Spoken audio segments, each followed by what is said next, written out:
पिछली सरकारों ने के काले कारनामे को उजागर करता है कि गरीब का पैसा ये लोग कैसे छुपा करके रखते थे। नमस्कार, आपको बता दें कि जनपद अमरोहा के हसनपुर में जन संदेश यात्रा को संबोधित करने पहुंचे सीएम योगी आदित्यनाथ ने कहा, जितने दंगाई घूम रहे हैं, हमारी सरकार आई तो कानून इनके लिए खतरा बन जाएगा और अब 5 साल सरकार के पूरा होने जा रहे हैं। हमने विकास के साथ साथ पश्चिमी उत्तर प्रदेश को दंगा मुक्त बनाया। उन्होंने कहा कि यहाँ 2017 के पहले पात्रों को विकास का पैसा नहीं मिलता था। कहा कि अभी 2 दिन पहले ही दीवारों से पैसा निकाला गया है और यही पैसा प्रदेश को विकास की ओर अग्रसर करेगा।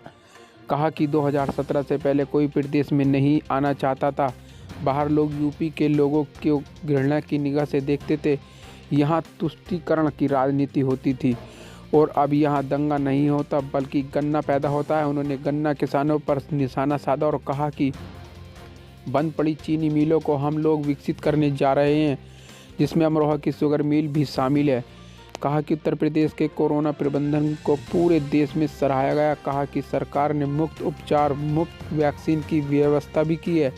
उन्होंने वैक्सीन ना लगवाने वालों को भी वैक्सीन लगवाने की अपील की। कांवड़ यात्रा को लेकर बोले कि हमने कांवड़ यात्रा निकलवाई है जो सपा बसपा कभी नहीं निकलवाते। उन्होंने कहा कि हमने जो करके दिखाया है। हमने भगवान राम के मंदिर का निर्माण कार्य शुरू कराया और काशी में भी हमने भव्य मंदिर बनवाया और मथुरा वृंदावन में भी हम लोग जल्द ही जाएंगे और शुरू करेंगे। उन्होंने कहा कि सपा की सरकार में चाचा भतीजा वसूली पर निकल जाते थे, लेकिन हमने ईमानदारी से भर्ती कराई है। अमरोहा की चीनी मिल को भी शामिल किया है। भाइयों बहनों, गन्ना किसानों का 1,51,000 करोड़ रुपए से अधिक का गन्ना मूल्य का भुगतान विगत 4.5 वर्ष के अंदर हमारी सरकार ने दिया है, जो पिछली सरकारों में सपा बसपा सपा की 14 वर्ष की सरकारों ने नहीं दिया था।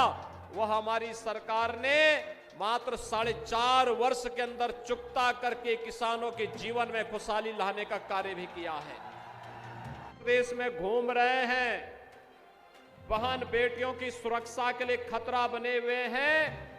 एक बार भारतीय जनता पार्टी को आने दीजिए, कानून इनके लिए खतरा बन जाएगा और ये सभी के सभी लोग अपनी यात्रा के लिए स्वयं प्रस्थान कर जाएंगे। आज भाइयों बहनों 5 वर्ष सरकार को होने जा रहे हैं और हम लोग फिर से जब आपके बीच में आए हैं तो मैं कह सकता हूं, पश्चिमी उत्तर प्रदेश को हम लोगों ने दंगा मुक्त एक सुरक्षित क्षेत्र बनाने का कार्य किया है और साथ साथ विकास की बहार पश्चिमी उत्तर प्रदेश के साथ साथ पूरे प्रदेश के अंदर बहती हुई दिखाई दे रही है। भाइयों बहनों, ये वही प्रदेश है जहां पर विकास के नाम पर पैसा गरीब को, किसान को, नौजवान को, महिलाओं को और समाज के किसी भी तबके को 2017 के पहले नहीं मिल पाता था। 2017 के पहले विकास का पैसा कहां जाता था, यह आपने देखा होगा। अभी 3 दिन पहले दीवालों को तोड़ करके निकलने वाली नोट की गड्डियां और वहां से निकलने वाले सोने की सिल्लियां पिछली सरकारों के काम नहीं होती है तो पुलिस में भर्ती हो जाते हैं। शिक्षकों की भर्ती निकलती है, शिक्षक भर्ती हो जाते हैं। किसी विभाग में नियुक्ति होती है, आज उनके साथ कोई भेदभाव नहीं होता है।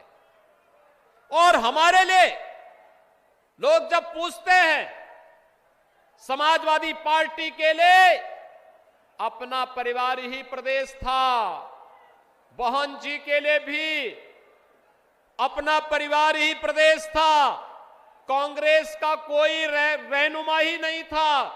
और भाइयों बहनों, हमारे लिए प्रदेश की 25 करोड़ की आबादी ही परिवार है। हमने 25 करोड़ जनता की सुरक्षा को, उनकी समृद्धि को, उनकी खुशहाली को ध्यान में रख करके अपनी योजनाएं बनाई हैं।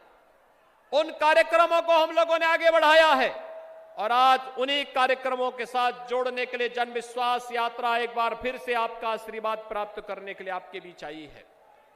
भाइयों बहनों, आज के इस अवसर पर मैं आप सबसे यही कहना चाहता हूं, आपने भारतीय जनता पार्टी को आशीर्वाद दिया। प्रधानमंत्री मोदी जी के आह्वान पर भारतीय जनता पार्टी की सरकार प्रदेश में बनाई। प्रदेश की जनता, प्रदेश की सरकार ने किसानों का कर्ज माफ किया, किसानों के गन्ना मूल्य का भुगतान किया, किसान को उनकी उपज का दाम देना प्रारंभ किया, नौजवानों के लिए नौकरी और रोजगार की व्यवस्था की, बेटियों की सुरक्षा की व्यवस्था की और प्रदेश के विकास के लिए, समग्र विकास के लिए वे सभी योजनाएं लागू की जो प्रदेश की आवश्यकता हो सकती थी। और आज यही कहने के लिए हम लोग आए हैं कि भारतीय जनता पार्टी ने जो कहा सो करके दिखाया है और उसी आह्वान के साथ इस जन विश्वास यात्रा को अपना समर्थन दीजिए। आपका यह समर्थन आशीर्वाद स्वरूप है और मैं आप सबसे अपील करूंगा, 5 वर्ष बिना रुके, बिना झुके, बिना डिगे प्रदेश के समग्र विकास को ध्यान में रख करके भारतीय जनता पार्टी की सरकार ने कार्य किया है। अगला 3 माह भारतीय जनता पार्टी के मिशन को दे दीजिए। 3 महीने भारतीय जनता पार्टी मिशन को देंगे, 3 महीने भारतीय जनता पार्टी के मिशन को दे देंगे। सभी लोग तैयार हैं? सड़क की तरफ भी जो लोग हैं, क्या वे लोग भी तैयार हैं? उधर घरों की छत में भी जो लोग हैं वे लोग तैयार हैं? अपना समर्थन देते हुए दोनों हाथ ला करके मेरे साथ बोलेंगे, फिर दोनों हाथ ला करके। भाइयों बहनों, वर्तमान में पूरा देश और पूरी दुनिया कोरोना महामारी का सामना कर रही है और मेरी आप सबसे अपील है, कोरोना के दौरान आपने देखा होगा कि हमने प्रदेश के जीवन को भी बचाने का काम किया था और जीविका को भी बचाने का काम किया था। पूरे प्रदेश के अंदर, पूरे देश के अंदर प्रधानमंत्री मोदी जी के नेतृत्व में कोरोना प्रबंधन को दुनिया ने सराहा और उत्तर प्रदेश के कोरोना प्रबंधन को देश ने सराहा। कारण साफ था, जनता जनार्दन का आशीर्वाद जो प्राप्त होता था और हमने पूरी प्रतिबद्धता के साथ इस लड़ाई को आगे बढ़ाया। हमने विकास के कार्यों को भी बाधित नहीं होने दिया। आज उसी का परिणाम है कि यहाँ पे दर्जनों परियोजनाओं के शिलान्यास और उद्घाटन का कार्यक्रम भी हुआ। ये हमारे विधायकों के परिश्रम को आप सबके सामने प्रस्तुत करता है कि उन्होंने मेहनत किया है, योजनाओं का लाभ अपने अपने क्षेत्र में लाने का काम किया है। भाइयों बहनों, यही विकास परिवर्तन का कारक बनता है और यही विकास है जिसके माध्यम से हम लोगों ने प्रदेश की जीविका को भी और जीवन को बचाने का काम किया था। फ्री में टेस्ट, फ्री में उपचार, फ्री में वैक्सीन, सबको वैक्सीन। कितने लोगों ने वैक्सीन लगाया है यहां पे? सभी लोग वैक्सीन लगा लिए, आप सबका बहुत बहुत अभिनंदन। लेकिन मैं आपसे अपील करूंगा, जिन लोगों ने अभी तक वैक्सीन नहीं लिया है, अगर आपके परिचित होंगे, अगल बगल होंगे, पड़ोसी होंगे, नातेदार रिश्तेदारी में होंगे, गांव के होंगे, देहात के होंगे, उनको वैक्सीन लगाने के लिए जरूर बोल दीजिए। ये वैक्सीन कोरोना का सुरक्षा कवच है, फ्री में है और मोदी जी ने फ्री वैक्सीन सबको वैक्सीन दे दी है। भाइयों बहनों, मैं आपसे पूछना चाहता हूं,